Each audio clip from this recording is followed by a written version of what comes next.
Welcome to Samba Samba. Enjoy the video. You start in Word with the document open and the insertion point set where the image will go. Now switch to Google Images and search precise terms. Once you see candidates, filter by size and usage rights so you avoid low-res files and copyright problems.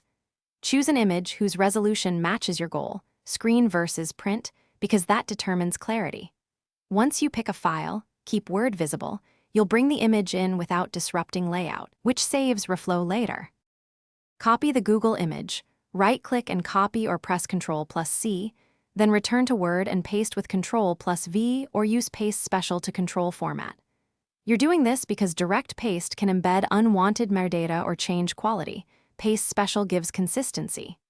Once pasted, click the image and choose Wrap Text, square, tight, or in front of text, so text flows as intended. Then drag corners to resize while holding Shift to preserve aspect ratio.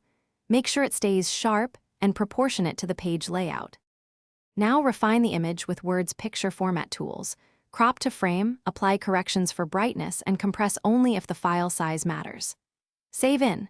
Docx to keep edits, decide to embed for portability, or link if you'll update the source image.